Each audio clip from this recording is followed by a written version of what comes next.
Hello guys, welcome back to the YouTube channel. I'm going to be reading a short story called Ian the Crime Buster. Ian's mother was called Phyllis Rusena, but she liked being called Ian's mother simple. She finished sewing up the top end of the sack and leaned it carefully against the wooden wall of her old two-bedroom wood and tin house. Ian, she called, then waited. Minutes passed. Now, where was that boy? Ian Bashir was all concentration fixing the last wheel on his wooden toy vehicle and could hardly wait to take it up the hill and see how it raced down. He was almost done when his mother called again. Yes, ma'am, he said, signing, wishing she could wait for just 1 more minute. Wait, what are you doing? This is the second time I am calling you, the mother said, now sounding surprised. I am almost finished building my machine, ma'am. Please give me a second. No, leave it and come. You have forgotten you haven't eaten. I also want you to deliver maize to Mungedo and buy a few things for the house. And it's already past 2. Ian knew it would take almost an hour and a half to go around the hills to Mungedo and the same amount of time coming back. That meant he would be back home slightly after 5. Not bad at all. Okay, ma'am, he said hurriedly, hammering one last nail for the wheel. The last thing he wanted was for it to fly off just when he was racing downhill. The nail bent. Oh no, he said heavily, hurriedly pulling it out and grabbing another one. There, he said jubilantly. As the nail went in straight this time, he stepped back and studied his contraption with pride. Wait until the boys at school heard about his machine. They will be all envy. They might even beg him to come and visit so he could give them a ride. The thought made him happy. The area he lived in was hilly, and there had been several landslides over the years. Finally, government officials had advised the villagers to move to a safer area, and now only his mother's shack remained. As a result, Ian was easily the loneliest boy between Kanguiri, Mungedo, and probably beyond. He no longer looked forward to weekends and holidays. As a matter of fact, with no one playing with him, he dreaded them. His mother came out of the house and stood at the door with her arms akimbo, looking irritated. She silently watched as he worked, unbothered by the hot sun. Then her irritation faded as she realized how happy he looked. It was unusual for him to forget she had been calling him and that he had not even ate his lunch.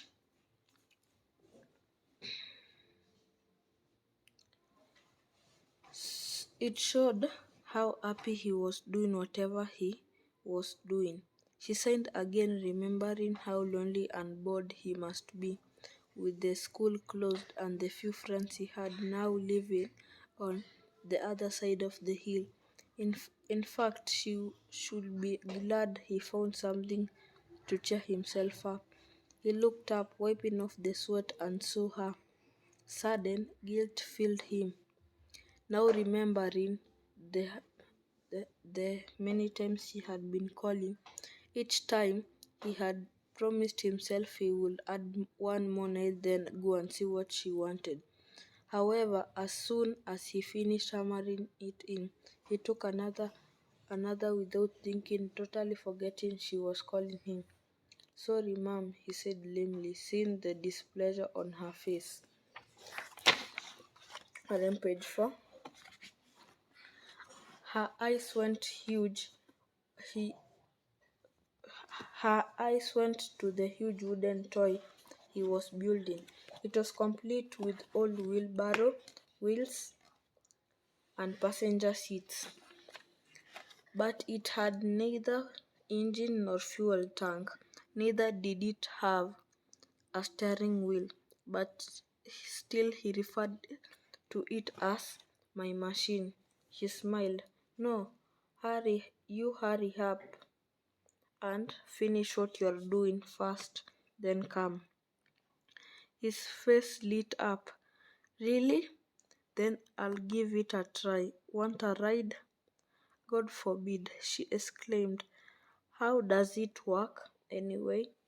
I'll show you, he said proudly, dragging the contraption up the hill with two ropes tied to both sides of the front axle. His body tensed with effort and determination. She stepped out into the scorching sun to see better, this time frowning, wondering how safe it was. Once at the top of the hill, he climbed in carefully, his face studious, bracing for action. He grabbed the ropes and pulled one of them, straightening the front wheels. Then he pressed down a long stick, lifting the piece of tires secured at the back to serve as the brake. The contraption creaked and the wheels started turning slowly. Then it was racing downhill with the gravity, causing admirable racket and dust. It's the picture of his machine.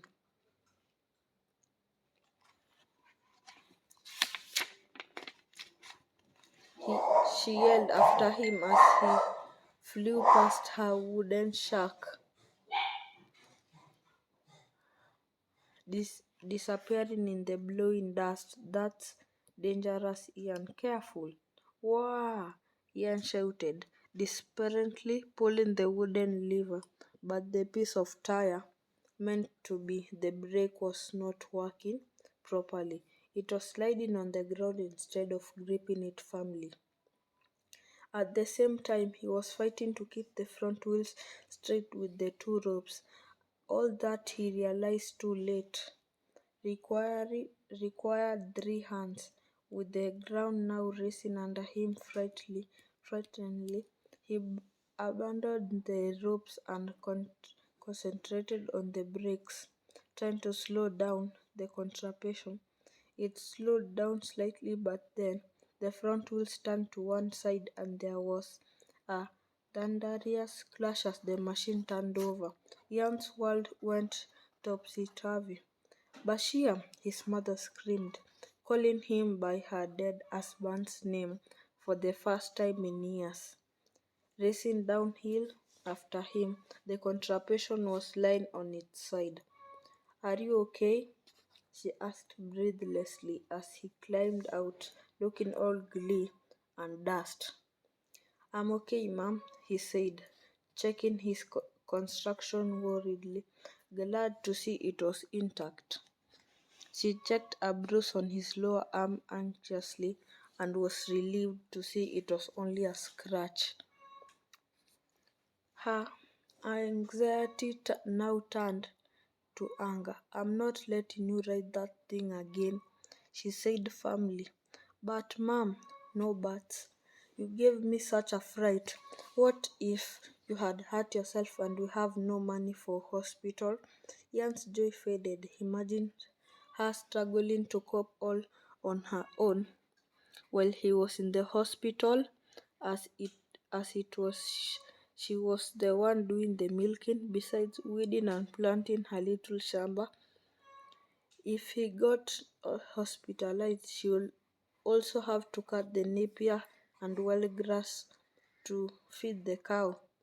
Then she would have to walk to the highway to sell the milk, and whenever she needed something for the house, she would have to walk all the way to the distant shops.